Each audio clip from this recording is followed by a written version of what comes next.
yeah, there is a dip at about 27, and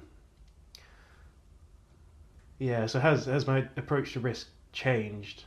I think in some ways it has. Yeah, I'm more aware of things that could go wrong, and they scare me a bit more. But I still see the benefits of taking them. I know a lot of men when they have kids and when they start to get older, they just get too safe. They get too anxious about stuff. But I suppose I'm trying to fight that off really because Yeah. I've taken many risks in my life, and the vast majority of them have paid off. There's been a few that haven't paid off, and they've gone quite badly for me. So there is a limit to that. But yeah, Do you think that might? So I think maybe there's two things there. Number one, we're both getting older, but also number two, we're both become parents, and suddenly we're not just gambling with our own lives; we're gambling with the kid's life as well. Indirectly, gambling with the prospect that the kid will grow up with either an incapacitated or absent father. I think that might tie into it. I had a similar experience when I was a scuba diver went on recently, which was probably the I don't say most dangerous. That's a bit dramatic, but the most technically advanced dive I've ever done. And on the way to the wreck in the boat, I was suddenly aware that I was scared. I was afraid, and I thought, well, what the heck is this? You know, I've done dives before. I've done shipwrecks, and nothing new to me. But in retrospect, I think that was because I was suddenly conscious that if I conked out on a dive, it would have been a bummer for me. But no one else's life is going to be ruined. Whereas this time, if I didn't come out from that dive, the kid grows up without dad, which can be catastrophic. yeah. I think for me, the kid not growing up with a dad, it's more what I'm worried about is the kid not growing up with me, because I know I can do such a good job as a dad. How do you see your role as a dad in shaping not just this kid and the kid's life, but I suppose the future of your family and the future of your community? It's quite a deep question. Blimey, my role. I would like to think that I would encourage the kid to take risks, manage risks, to embrace failure, which is something we've spoken about before as well. And those things all sound terribly cliche, don't they? No, not at all. But I think that, yeah. I mean, it's hard to not psychoanalyze your own life up to this point and try to identify gaps that you wish had been filled. But I had a very good childhood, so I mean, I would like to think that I would do my best to give the kid the opportunities I had. What about you? I think. Oh God. So it was, how do I see myself? What influence do I see myself playing in shaping this child's life and I suppose the future of the family as well? So up to now, I think my family's never really had a happy marriage, which is quite sad. My side of the family, so Emma's side, has had nothing but that. So I think what I want to do is just firstly give this child a solid, unbreakable foundation that it can build itself up from, which is why we got married before having a child. And people say that it's just a bit of paper. It's not at all. You'll know this. I personally feel me and Emma being together is just it's axiomatic. It's just how it is. There's no negotiation on that. We work very hard to keep the relationship not just open and happy, but we're constantly communicating. We have weekly meetings to flesh out all the little things that pop up that might steer us off course and steer us away from each other. So I really want the kid to have that as its foundation, because I think growing up, maybe that's one of the things I missed was having that unbroken foundation, I suppose. And there's reasons for that. There was lots of moving around and stuff like that. But I turned out pretty well, I like to think. I'd agree with that, mate. Yeah. As for the future of the family, I suppose just all these values of,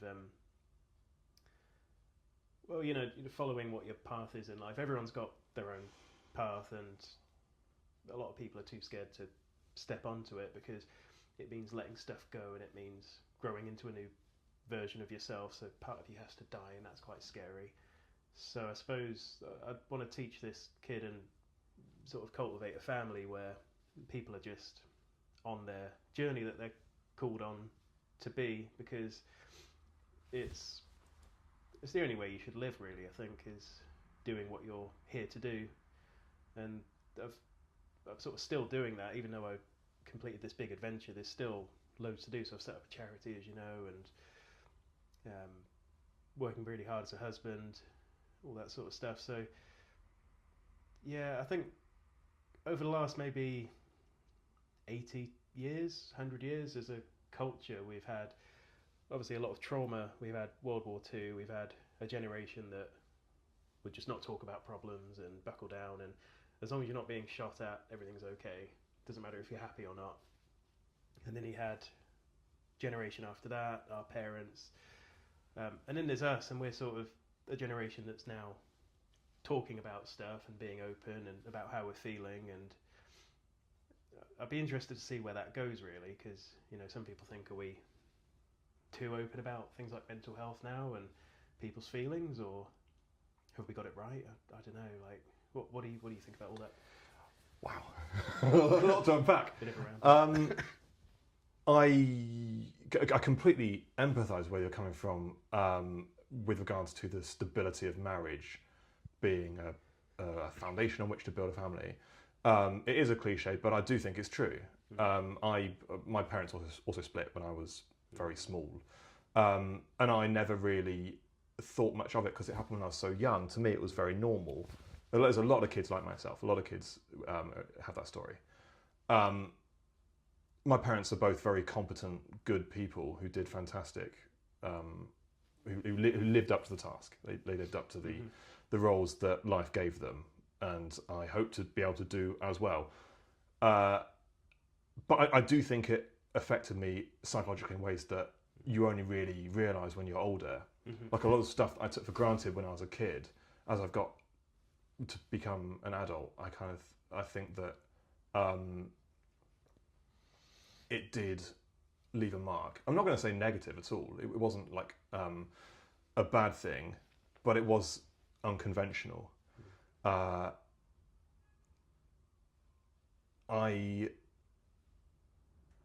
think, it has emphasised for me the importance of the nuclear family. I think. This sounds more like a therapy session, isn't it? Get really deep here.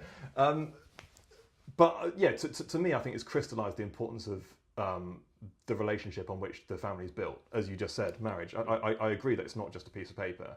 I think it's almost an emergent property of a relationship that is established and stable enough to provide for a family. It's an overt statement of we're committed to each other. We're committed to building a monogamous relationship and a home in which to build a family. I do think that matters. And people raise families perfectly well without marriage as well. But I personally agree that it's important. And I was lucky in that, as I said, my parents were competent and good people, so they handled the breakup really well, and they both prioritised me over themselves. So I was very lucky in that respect. A lot of couples that have been through that journey didn't have that. Mm. So I know examples of relationships that have fallen apart post having children, and it's been destructive.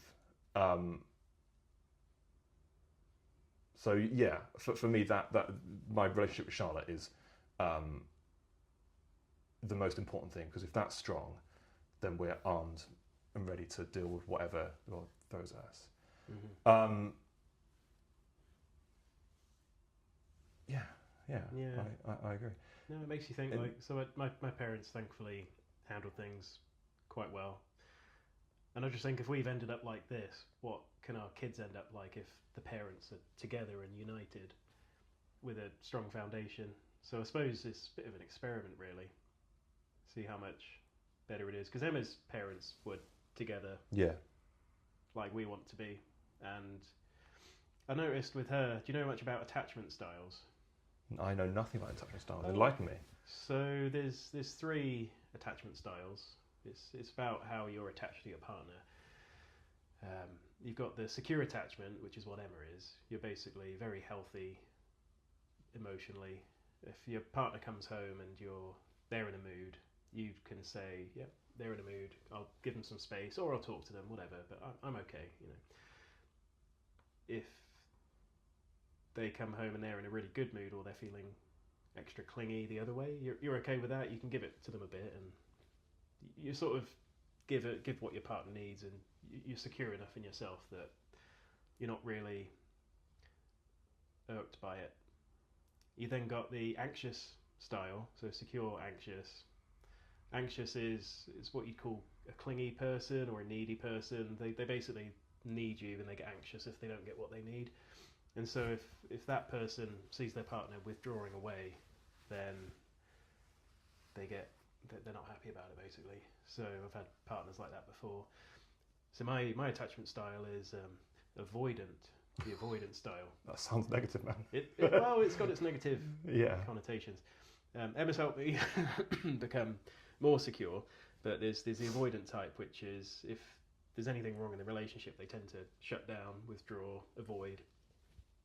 And so the avoidant and the anxious types tend to suck each other in. They tend to be drawn together because the avoidant type secretly wants to be sought after and wanted, and the anxious type really wants attention from the avoidant types.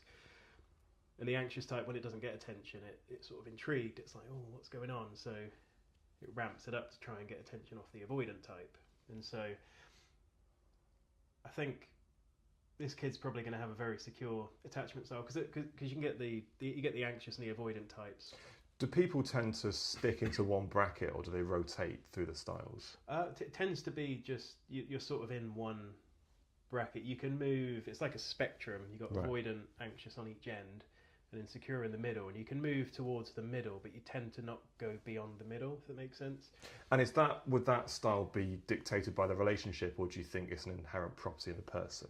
So, i.e., if one person's always an avoidant type, whoever they go out with, they'll be in the same sort of window. Yeah, so it tends to form in childhood, your relationship with your parents, really.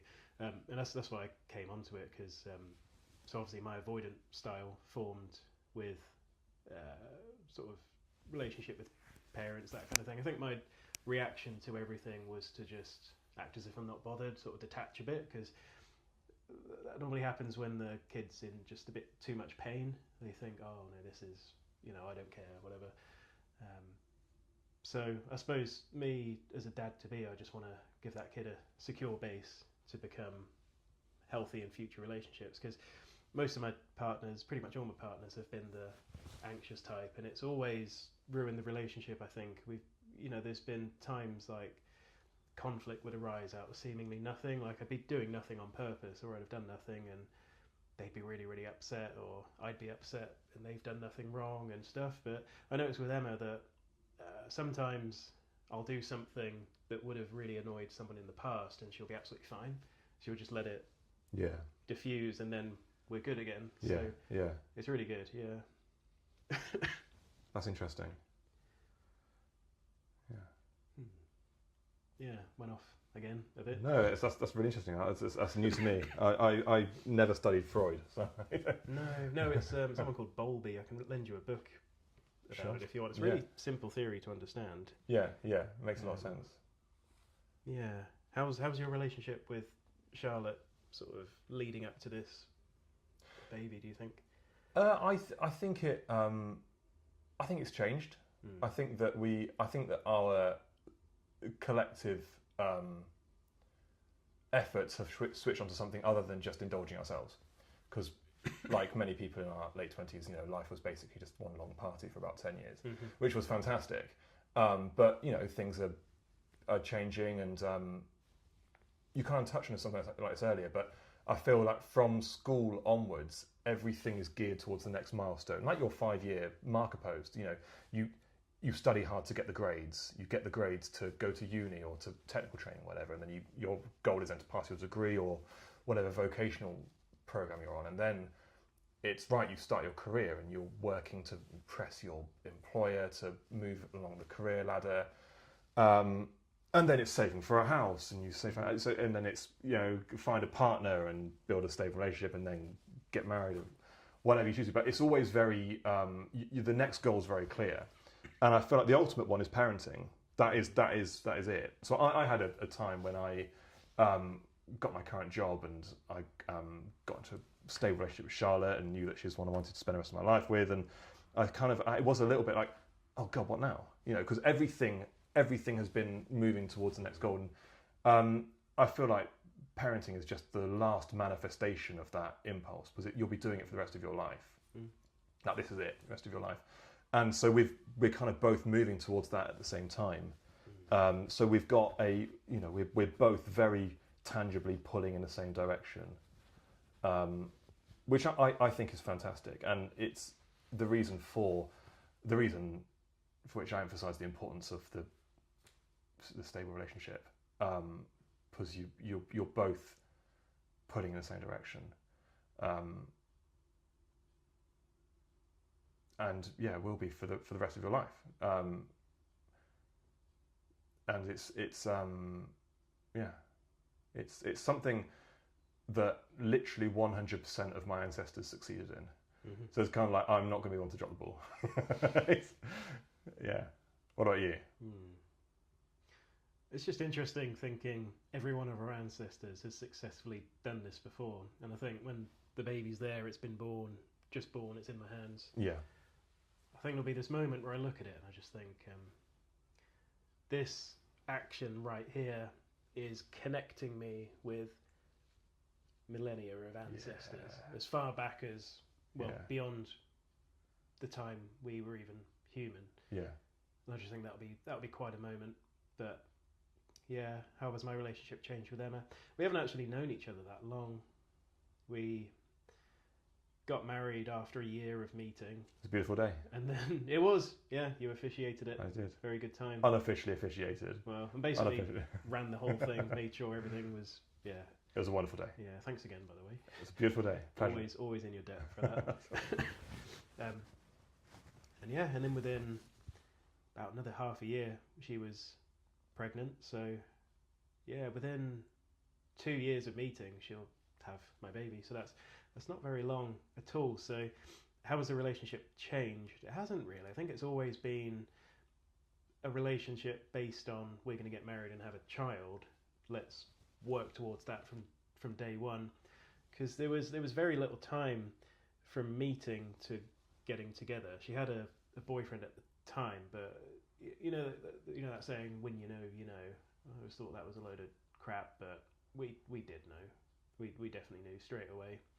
It was just a matter of, how do we make it happen? And so, we just made it happen very quickly. I proposed within 6 months. So I don't think we've really changed at all. I remember shortly after you met her, we went on a ex-bed, and you spent the entire ex-bed talking about her. Did I really? You did, mate. You were like a teenager. And within about an hour, I thought, I know where this is going. Okay, Tom, just ask her out. Yeah. No, we were texting the whole time. Not. Were you? Actually, that explains a lot.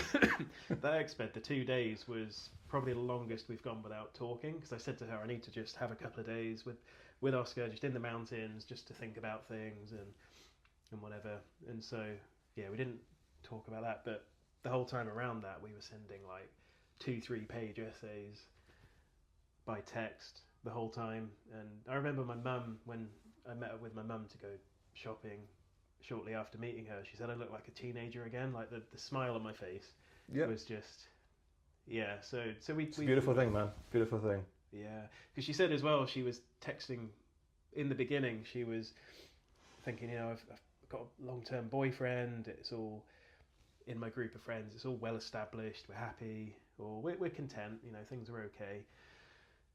it's going to upset a lot of people ending that. And so apparently she kept typing out messages saying, "I'm sorry, I just can't see you anymore," and this and that. But she could never send it. It never felt like the right thing to say. So eventually she just said, "Oh no, I've just got to see where this goes." So yeah, so that's that. So I suppose as well, it's just good to know that we're that person to each other. We're Yeah. soulmates, really. So The rest is history. there's no reason not to get married. So that's that. It's just good to know as well for this kid that it's two parents who are actually you always think, oh, my parents are meant to be together. They're my parents, but they're not always supposed to be. And I suppose it's good to know that when this kid thinks that, it's going to actually be true. Yeah. Yeah. You touched on something there, which I think it's worth going into, about how when you hold the kid for the first time, it's something that it's stretching back and forwards. Like it's that moment has been the same through the whole of human history. You know, your ancestors going back to time immemorial have all probably been in the same position. And I was talking to a friend about this. Interested to get your opinion. I feel like if you were to be zapped back in time to the Roman era or whatever, sometime in the distant history, you would, if you were to talk to someone in your position, so someone who's a new parent to be, a young man, new parent to be, I think most people would be staggered by the amount they have in common. And what I'm getting at there is, I don't think the basic experience of being a parent has really changed through the whole of, for at least as long as we've been living in organised, structured societies. Because people tend to think, well, of course it'd be different. You'd be, if you're born in the early 20th century, you'll be dying of smallpox at the age of 5, or infant mortality was whatever 3 and 4, or I don't know, so whatever it is. But they'll point to high level things to make the case that the parenting experience is wildly different. And I really don't think it is. I think you'll be amazed by how much you have in common. Because people don't think high level on a day-to-day basis. People don't think about, you don't wake up in the morning and think about, God, the international rise of populism is going to really stress me out today.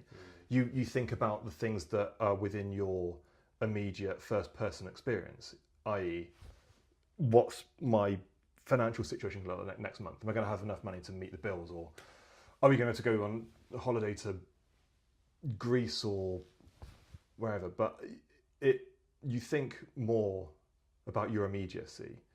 Like, my mum's hip is really giving her pain. What can I do about it? Or have I done the right thing with the nursery? But these things have always been there. As long as we've been living in structured societies, someone in, I think, like Victorian era would have widely the same problems that you and I do today. Does that make sense? What do you think? Well, as a man in his 30s, I wake up. So when I wake up in the morning, I suppose you could go down levels of resolution of my thoughts. So initially, I've got to get to work today, or I've got to do this podcast with Oscar, or I need to go make a mug of hot water to start the day, like really basic stuff that's kind of here and now.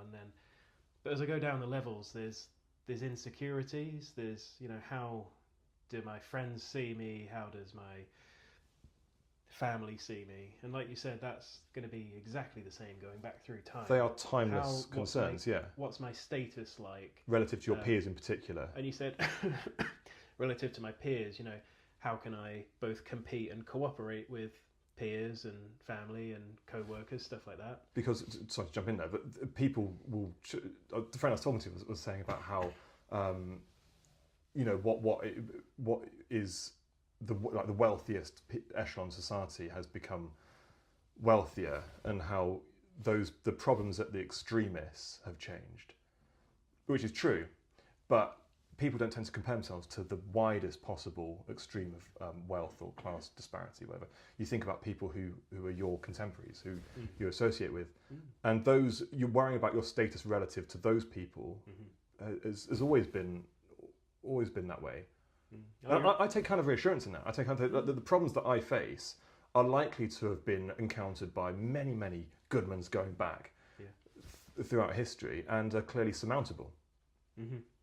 Yeah, you're always going to be in the middle of the hierarchy, no matter what you do. If you become a millionaire, you're going to be poorer than a few millionaires around you, but richer than some people. If you then become a billionaire, there's going to be other billionaires out there, and there's going to be people poorer and richer than you, and you're always going to compare yourself with the people that are just ahead of you and just behind you. That tends to be what you look for. So because they're the people you encounter usually on a day-to-day life. Yeah. Yeah, and I suppose you're looking for people to become more like. Who can you move towards being a bit more like? Who do you want to move away from being more like? Like, it's pointless comparing myself to someone who's got £1 billion in the bank, because they're just a different. I don't really want that for myself because of all the stuff that would come with it, but also like they're just so different from who I am. It's just there's going to be no comparisons to draw, really. I looked at like the dance has changed, but the tune's the same. Yeah, well like history rhymes. It doesn't necessarily repeat. It rhymes with itself. And the motivations that one will experience are consistent. You want to better yourself, better your family. You're concerned for the people around you, people you care about. You want to have a stable source of food, shelter. Exactly. Yeah. You know, it's money today, but it used to be animals, hunting, that kind of thing. Yeah. So, the drives, the worries, the concerns, they're very much the same at the very core. How do you see the influence of your own father or father figures in your life in influencing how you're going to become a father? My dad was always very stable. He was very... I say was. He is. It's the problem. I feel like I'm not doing an autopsy. Sorry, before we get on to that, could you outline... Because I actually don't know. Outline myself as well. Is it just your biological dad at home, that's it? Divorced from your mum, or is there like a stepdad involved? Or so I had a stepdad for a while. I don't anymore. I have my dad, my stepmum, and my mum. In that configuration. But yeah, my dad and stepmum don't live far away, so they are very, very excited to become parents, as is grandparents, as is my mum. So this is kind of one of the things that's great for people like myself, in that I have a lot of family close by. So I feel like the deck's kind of stacked in my favour. But yeah, my dad in particular, kind of going into fatherhood, looking at my dad, he was very stable, very selfless, and put his kids ahead of himself in all arenas. Which to me, as a kid, was always very normal, always seemed normal. But as I've grown up and I've looked at other people who grew up in the same sort of world as myself, who had fathers who were not all of those things, it's the sort of thing you, as an adult, breathe a sigh of relief, and that you weren't messed up in that way. So I think, to put it as simply as possible, seeing the effect that others, seeing the effect of the failure of other fathers, other than my own, and other friends of mine, has shown me the stakes, I think. Does that make sense? Yeah. Well, I think quite woolly. I think as well, people think that you can get by without a dad, just a mum, which you can. There's plenty of examples of people who did. Plenty of examples. I can name. But the deck's stacked against you in that respect. Yeah, I think you do need a dad. It's like, but I think you can do a lot of damage by being a bad father, definitely. So I served for a short while in the police, and we looked at it as in ACEs, which are known as adverse childhood experiences. I'm sure you've known about these in your vocation as well. And I think the idea is, if you have like 2 or 3 of them, you're pretty stuffed. And one of those is either a totally absent or malign father. And the malign aspect in particular, if, as you correctly said, many people who have terrible fathers, abusive fathers, do grow up to be perfectly functional, decent, good people. But those people are the exception rather than the rules. If you have a particularly abusive father, you're pretty stuffed. Yeah. Mm. That's not. I think that's another example of how these things are. These stories are as old as time. That's always been the case. People have always thought, God, I really hope I don't do as bad as that guy. For as long as dads have been dads. Mm. Is that fair to say? Yeah. I think my philosophy to being a dad is I think as long as I'm just around and I do my best and I just love it and I help Emma a lot, then surely I can't do that badly. If I just try, I think that's all you have to do to be a good dad is just be around and try. Compassion and common sense. Yeah, and I think as well as a dad, I think you're there to be what would you say, the boundaries that society puts in place. So I think that the mother's there to love it unconditionally, to I've gone blank. I think both sides, unconditional love is important on both sides. I wouldn't describe that as a maternal or paternal thing. I totally agree that there are differences in the roles, but I think unconditional love is arguably the most important thing on both sides. My mum always said that. As long as you give unconditional love, you can't go far wrong.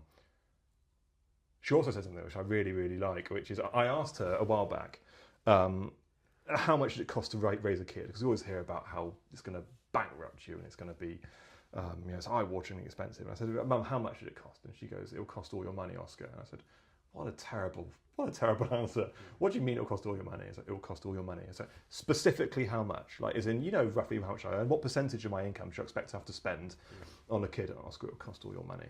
I said, you're not helping here, man. But as I badgered her, I kind of realised what she was saying, which is that it will take all of your time and spare finance.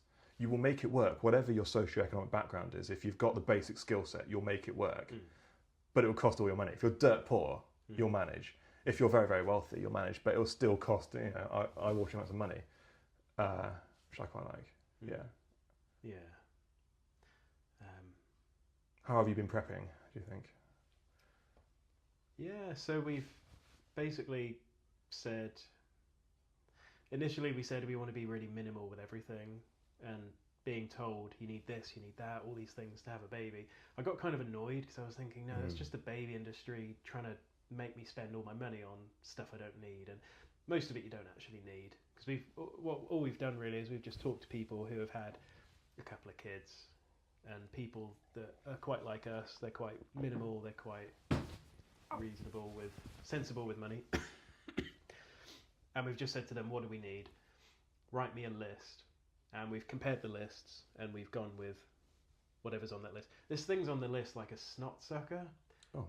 So and I said to Emma, do we really need something like that? Sounds like a playground insult. It does, yeah. You snot sucker, Tom. But apparently we need that. And I just thought, our ancestors, going back to being part of this line of ancestors, it's only the past, say, 30 years that we've been as rich as we have. All my parents were relatively poor in today's standards, and I just thought they didn't have a snot sucker. They just dealt with it, and it probably makes life easier. And you need this special attachment for them in the bath. Apparently you do. So I've just said to Emma, you're going to be the one who's responsible for that. Your job is going to be, obviously I'm going to do 50-50, caring for the baby, changing nappies, all this stuff, but it's your responsibility to source all this stuff. I'll give you at least half the money, and also tell me, just instruct me on certain things. I'll obviously get to the point where I can just do it unprompted. I can change a nappy when it starts to smell, that kind of thing. But I just feel like she's a lot more in tune with it because it's coming out of her body. It's going to be bonded with her for about 6 months. They're going to be one organism. I've been told that Emma's going to be pretty much gone from me for about 6 months, and a lot of men I think have a bit of trouble with that. They think they're all close, there's lots of oxytocin going around, they feel very bonded with their partner, and then suddenly they're distant. There's something more important than just them. with the baby. There's something more important than them, exactly. And I think there's two ways of looking at this. So that there was, I feel like the the biological stuff, the man, like in the actual birthing unit, for example, the man has to accept their second place. Mm-hmm. They have to accept they're going to be told what they're doing. And certain aspects of the biological child rearing, they have to accept that they're second place. But all of the other stuff, it is 50-50. All of the, so you're in the lead up towards birth and kind of the wider parenting aspects after, you're making decisions in the interest of the child based on all the available information. And those are decisions where the man and woman have equal stake. I really do think that. But then there are certain domains where, sorry, son, she's got the trump card. And, you know, it's her body. She's the one giving birth to it. I'm making it sound like a thing. She's the one giving birth to the child. We are there to support her initiative, her agenda, her decisions. We're there to advocate for her. And I think that's important to remember. It doesn't mean a man's less important than a woman. It doesn't mean that the man's voice doesn't matter. But there are two different arenas. One which is hers, and you're fighting her corner, but not leading. And the other one, where you've got equal stake, 50-50. And it's just to try to remember that, yeah, it doesn't mean you're less important. I think that's fair. Yeah, I just think that she's going to be in charge for a while. Yeah. Really. The what you said there about being told you need things when you feel you don't. I think that is one of the things that's driven me nearly to radicalisation. Like I feel like the market's very good at monetising the particularly new first-time parental instinct to spend whatever money they can to protect the kid. And the market is really good at preying on that. It's like, if you really care about your child, you'd buy this widget attachment. You know, 80% of new parents buy this one, and of course it's the most expensive one. You know, if you really care about your kid, you know, you don't want to sacrifice on safety, do you? So you've got to spend more money here. And I completely agree. It's like, it will be fine. It will be okay. We're trying to buy to need. Our idea is to try to buy to need. We bought and maybe we'll need a snot sucker. Maybe 6 months' time, Tom. We're calling each other going, oh, thank God for that snot sucker. I really, please, sucking snot myself if I didn't have a snot sucker. Like the Eskimos. Yeah, we bought second-hand where we can. A lot of stuff second-hand. We went into this shop called Mamas and Papas. It's like Mothercare for. We got given a whole bunch of gift cards from Mamas and Papas. We haven't been yet, but I absolutely hate that shop. We went in, but we had to buy a pushchair, buggy, pram. I don't know what the difference is. They're all the same thing. They've got four wheels, and you put the baby in it, and it doesn't fall out. And you push it along. That's great. So we went in. We had this idea of what we wanted to buy, and we said we're looking for this sort of pushchair. We want big wheels because we want to take it off road. We want to go on the footpaths, that kind of thing. What have you got in? It's got to fit in the car, like the boot of a Mini Cooper. And they were like, oh, there's only this one possible option. There were about 50 different buggies in the whole shop. And did they bring you straight to the most expensive one? So they brought us along to one that was £600, and it was an ex-display model. And they sold it. They were trying to sell it to us like it was a really good deal, like we were stealing. You know, it like, probably is. And so £600. It weighed 13 kilograms. And I just thought, I watched Emma handle it, because I thought Emma's probably going to be the one handling this most of the time because I'm going to be out working. And she could barely lift it, and I just thought, like, I feel so pressured right now. This woman was basically a dodgy car salesman, forcing us into it, like trying to make decisions before. Did she emphasise all the safety features? She was emphasising all sorts of stuff. Because that's what they do. They try to make you think, I don't want to cut costs here, do I? She kept saying stuff like, oh, you have to take it away today. There's no refunds. Like, oh, right now, good deal. And we just walked off to the other side of the shop, said we needed time to think. And we just looked at each other and said, like, I feel like we're being manipulated here. So I got my phone out and I started searching for the one that we wanted to get. It's a Swedish brand. And it was 3/4 of the weight and 2/3 of the price, brand new. And it was exactly the same size, so it was fit in the car. And I just thought, like, it's a lot cheaper, and it's new, and it's a better brand. And it was like, I was just like, what's going on? So we just walked out. We just didn't say anything. Good for you. Yeah. I just thought, like, oh my God, so many new parents go in there not having a clue, not doing any research, and they just get absolutely taken advantage of. So that's really what we're so scared of happening to us, like buying stuff we don't need or buying all this, all that. Yeah. I describe it as the wedding effect.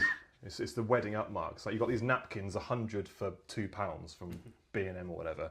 We've got wedding napkins, which is like £10 for 5 of them. Yeah. It's like you add the, and yeah, But if you really love each other, if you really love each other, you buy this one. Yeah, if you really love to, you buy. I felt like such a mug. Well, I got Charlotte's engagement ring from Hatton Garden, and I walked into those shops, and they saw me coming as like a young bloke there on his own. It's a perfect market. They look at you like the way like Nosferatu looks at a virgin's jugular. Like they just, yeah, awful. What you described there about the prams being, we had the same thing. We ended up buying second hand because we were so frustrated with trying to be pressure sold things that were like thousands, literally thousands. Do you remember in the 90s when we were kids and buggies were collapsible little things? Yeah. They weighed almost nothing. I could pick one up when I was 5. Yeah. It collapsed and our parents were fine. Yeah. It was okay. We didn't fall out. I did fall out, apparently. My dad forgot Well, that's to you, strap... Tom. Of course you did. My dad forgot to strap me in, and we were going downhill, and I just fell out. You probably jumped out, mate. Let's be honest. Probably trying to get away. Saw a tree or something, yeah. But it's yeah. They try and buggies these days. They're like Transformers. I remember like Autobots that like collapse in on themselves, and they're so heavy and big, and just like. Oh, and they are complicated. We had to watch YouTube videos how to collapse ours. Also, I just think like 500 years ago, they didn't have buggies, did they? Like the mother just carried it. Well, I'm a fan of papooses. I like papooses. We've You got got your arms free as well, then, haven't you? Yeah, and they're on you like they want to be. Yeah. Apparently, you can only use papooses for like 6 months. From 6 months. So, well, when they can sustain their own head. Ah, okay, yeah. So I've been told. I've never done this before. Yeah. Yeah. I've grown quite fond of the expression "man proposes, God disposes," because we've got all of these plans, and I'm absolutely sure they'll all be shot down quite quickly. Like no good plan survives first contact. So I strongly believe it's most important to have principles. You have principles and philosophies that you've agreed with your partner on how you're going to handle things. You have plans are good, but accept that no good plan will survive first contact, and you'll have to adapt, and it will be okay. You will be okay. It will be hard, but it'll be okay. The kid's going to look back in 18 years, and they're not going to remember, did you have this, did you have that, how big was your house, all this sort of stuff. I think they're just going to remember if you were there or not, and if you cared and if you loved them. So yeah, I look back at my childhood. I don't remember anything that we had, really. I remember places that we lived, but that's just a part of my past, not we had this, we had that. I just remember were my parents there or not, and how did I feel in their presence, and did they encourage me, did they do this, did they do that. It's like all I remember is how were my parents towards me. Yeah. Did they love me, yes or no? Do you think you'd have been happier if your parents had a Porsche and you lived in a 6-bed detached in Charlton Kings? No, because they'd have been busier. I wouldn't have had that's a them very as good much. point. That's a very good point. Yeah, they'd have been busier. Yeah, for sure. I mean, my biological dad, he used to always go on about this new car he's got. It was a new. Every time he used to come and see me, it was a new car, and it was just I just didn't care. Yeah. I just wanted my dad. Of course you didn't. You were a kid. Yeah. And that was it. If we have the same car for 10 years, I don't really care if it fits the kid in. If we can go on holidays everywhere, we've already said to Emma we're going to just use all our extra money to go on adventures all the time. We're going to go to Scandinavia. We're going to go to Europe. We're going to go to we want to go to the Atlas Mountains in Morocco. Just driving or flying, whatever. We don't want a big house. We don't want an impressive car. All this sort of stuff. We just want experience, and we want time with the child. I just think the more money I have, the more I've got to be away. Yeah, and also the opportunities for the kid to do things as well. Yeah, to push itself and do things. Yeah, absolutely. Yeah. Have you noticed that people, when you say you're having a kid, reflexively start talking about the most negative aspects of having a kid? Yeah, I think so. So they ask firstly, how long is it till it's here? And then they do start going into life's about to change. Yeah. Soon you're going to be this man that can never do any right. It's always your fault. Better get used to that. I said this to Emma, and I said, is it going to be my fault all the time? Are you just going to become this woman who's like... And she's like, no, because it's my fault as well sometimes. Yeah. And I think there's one thing we do differently. Obviously, this is quite naive maybe to say we're going to be different to everyone, but we talk every week for 90 minutes at least. We meet up deliberately and just talk about...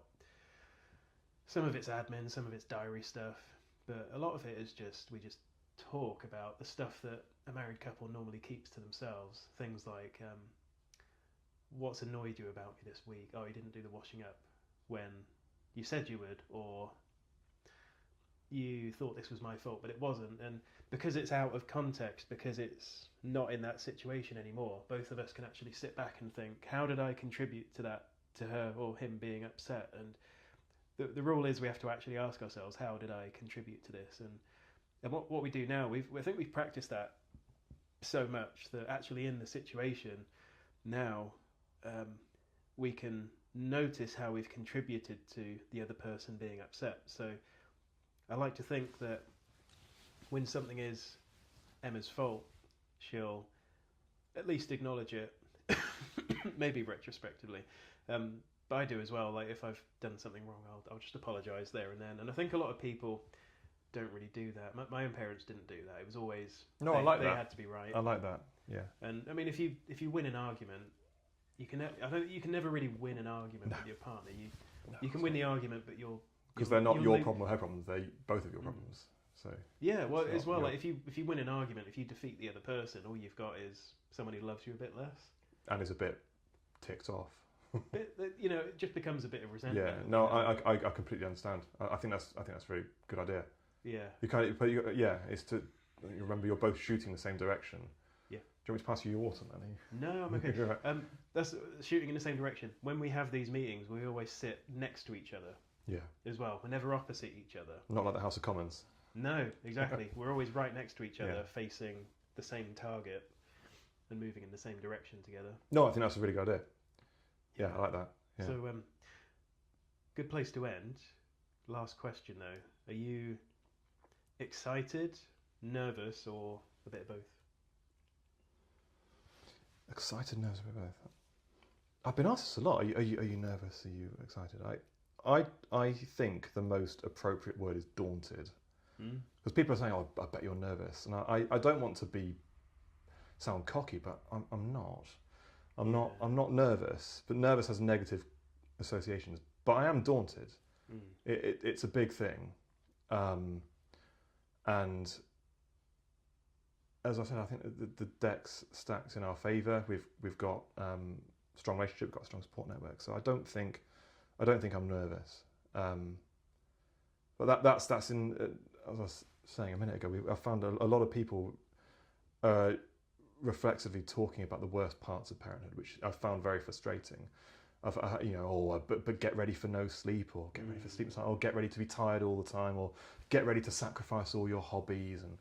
And I find that I'm a fairly resilient chappy, but it does get quite frustrating. So it's nice to talk to someone like yourself who's positive and optimistic about it, because it is the most important thing we'll ever do. There's a lot that can go wrong, but there's a lot that can go right as well. Mm-hmm. So no, I don't think nervous is the right word.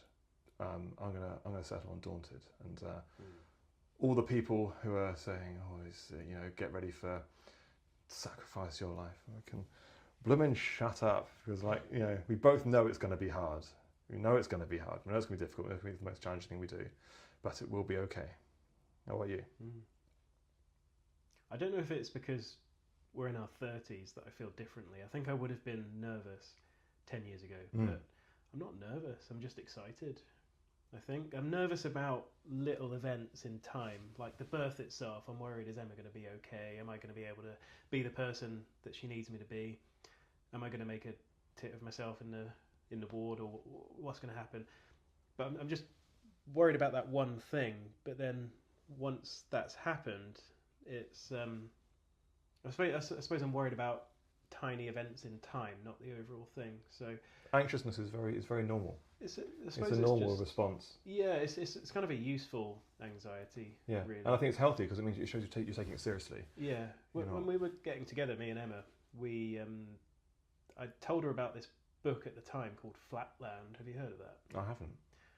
Edwin Abbott, he wrote it about, I think it was the 1800s. It's really good. It's about a square that gets lifted into 3 dimensions, and it can see everything from above. It can see its 2-dimensional world, and it's experiencing 3 dimensions.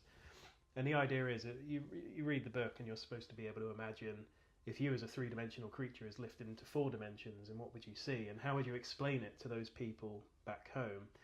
And so what happens is this square goes back to two dimensions, and it tries to explain things. It tries to explain, oh, I went north by north. I was up, but I was going up from up. And they're like, what are you on about? Like, that's absolutely ridiculous. And so when we were getting together, me and Emma, we realised our relationship is in Spaceland, as it was called, three dimensions. And all the problems that we came across, so how is Emma going to end her relationship? How is this? How am I going to leave my job? All this stuff. But we said, we don't really care. Like, that's flatland trouble. That's trouble that just it will pass. It will come and go. It's not really important. And in 50 years' time, when we're, I don't know, holding hands in a nursing home or whatever we're doing, we're going to probably have forgotten all about that stuff, because the relationship is in four dimensions. It just transcends time. It's right up there above this three-dimensional world. And so I think that the baby coming along, the role I have as a father and me and Emma as parents, it does transcend time. It's going to be a thing that exists once we're both gone. And I kind of already feel like I know this kid in a strange way, like it's already happened. And so all these things that I'm nervous about, like the birth itself and the first day of school, all these things, and they're just irrelevant. They're part of it, but I don't really care. Like, I know I'll be nervous and I'll deal with it, but I'm just excited about that four-dimensional Spaceland relationship that we're going to have together, really. Well, they describe it as the closest thing you can come to immortality, right? So, yeah. That's really interesting. I like that. Yeah. Should we end it there? Let's end it there. Yeah. Mr. Day. Mr. Greenwoods. Mr. Greenwoods. Mr. Greenwoods. It's been a pleasure. Let's do it from the kids' 6 months. We'll do it in 6 months.